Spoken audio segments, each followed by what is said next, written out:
পাকিস্তানের পাশাপাশি বাংলাদেশেও কিন্তু পেশোয়ারি বিফ বেশ জনপ্রিয়।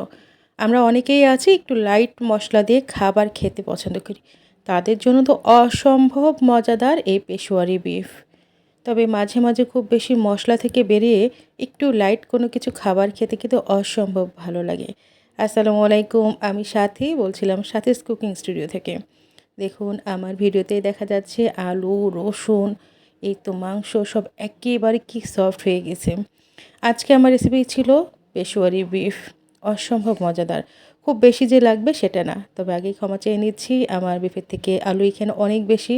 কেননা আমার বাচ্চারা কখনো কোনো ধরনের মিট নেয় না, তারা আলুটা খুব বেশি লাইক করে। কথা না বাড়িয়ে রেসিপিতে চলে আসছি।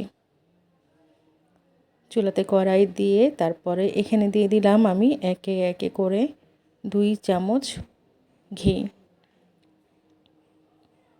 খুব বেশি ঘি দিইনি, কেননা পরবর্তীতে আমি আবারও ঘি ব্যবহার করবো, তাই 2 টেবিল চামচ এখানে ঘি দিয়ে দিয়েছি। আর করলির মাংসটা এখানে আমি আলাদা করে নিয়েছিলাম, সাথে একটু ফ্যাট নিয়েছিলাম বা চর্বি যেটাই বলেন, হালকা একটু। এখানে 1 কেজি থেকে একটু কম মাংস আছে, পুরোপুরি 1 কেজি না। সেই ঘিয়ের মধ্যে এখন আমি খুব ভালোভাবে কিন্তু এটা নেড়ে চেড়ে নিচ্ছি। খুব সুন্দর ঘ্রাণ আপনি প্রথমেই পেয়ে যাবেন। পেশোয়ারি বিফে আপনি যদি প্রথমে এই ঘিটা দিয়ে ভাজা ভাজা করে নেন, আপনি কিন্তু অনেক ভালো একটা ফ্লেভার প্রথমেই পাবেন, এবং এটাই কিন্তু মাংসের মধ্যে থেকে যায়। এরই মাঝে বলে নিচ্ছি, আমার চ্যানেলে যারা যারা নতুন আছেন, যারা এই ভিডিওটা প্রথমবার দেখছেন, প্লিজ আমার চ্যানেলটা সাবস্ক্রাইব করবেন, সেই সাথে লাইক কমেন্ট শেয়ার করতে অবশ্যই ভুলবেন না। আর পাশে থাকা বেলটা বাজিয়ে দেবেন, আমার সমস্ত নোটিফিকেশানগুলো পেয়ে যাবেন। আগে বলেছিলাম যে আমার এখানে আসলে অনেকগুলো আলু দিতে হচ্ছে। আসলে আমার বাচ্চারা খুব মজা করে আলু খায়, এই কারণে। আর পেশোয়ারি বিফটা যেমন মজা, এর সাথে আলুটাও অনেক বেশি মজা লাগে। সেই একই ঘিতে আমি আলুগুলো ভেজে নিচ্ছি। তবে এই সময় চুলার জালটা অবশ্যই একটু জোরে রাখবেন, না হলে কিন্তু মাংস থেকে অনেকটা পানি ছেড়ে দেবে। এরপর পরে এখানে আমি টমেটো দিয়ে দিলাম। টমেটোগুলো শুধুমাত্র বোটাটা কেটে নিয়েছি, আর কোনো কিছু করিনি। 3টে টমেটো দিয়েছি, এক্ষেত্রে আপনি যদি চান যে আরও বেশি দেবেন সেটাও দিতে পারেন। এরপর পরে দিয়ে দিয়েছি এখানে গোটা রসুন। রসুন তো বাঙালির সবারই প্রিয়, মাংসে রসুন হলে কি আর কি চায়। দিয়ে দিয়েছি বড় বড় 5টা রসুন, দিয়ে দিলাম হাত মুঠ ভর্তি করে কাঁচামরিচ, অনেকগুলো 10-15টা কাঁচামরিচ।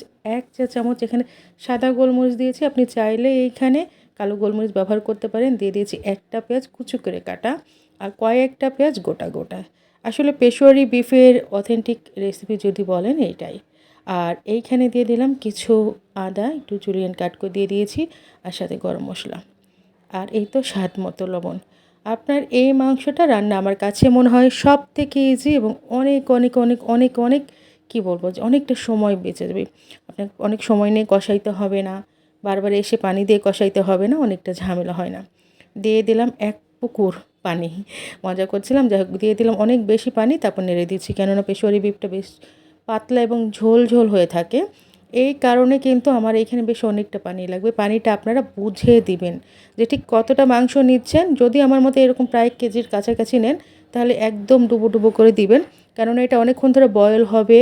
আপনার বিফটা সিদ্ধ হবে, আলুটা সিদ্ধ হবে, যত ধরনের মশলা আছে সবগুলো সিদ্ধ হবে, দেন আপনার ঝোলটা থাকবে। এর জন্য আপনি আলুটা সিদ্ধ যেন হয়, মাংসটা যেন প্রপার সিদ্ধ হয়, এগুলো বুঝে শুনে পানি দিবেন। আমি এখন এটা ঢেকে দিলাম। এইভাবে ঢেকে দিয়ে প্রায় 30 থেকে 40 মিনিট আমি একেবারে মিডিয়াম থেকে একটু লো কমাই দিয়ে জাল দিয়েছি, এবং তারপরে লুক এটা দেখেন। মাঝে মাঝে অবশ্যই নেড়ে দেবেন। এর মধ্যেই কিন্তু আমার হয়ে গেছে। যেহেতু বাঙালি ঝাল প্রিয়, তাই আমি আরও কিছু এখানে কাঁচামরিচ অ্যাড করলাম, সাথে ফ্লেভারের জন্য একটু ধনেপাতা দিলাম। এটা একেবারেই অপশনাল।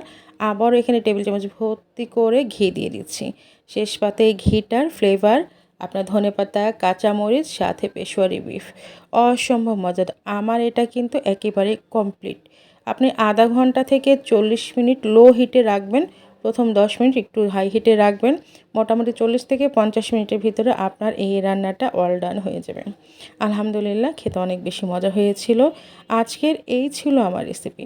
আবারও বলছি, যারা যেখান থেকে দেখবেন, যেভাবেই থাকেন, আল্লাহ আপনাদেরকে সবাইকে ভালো রাখুক।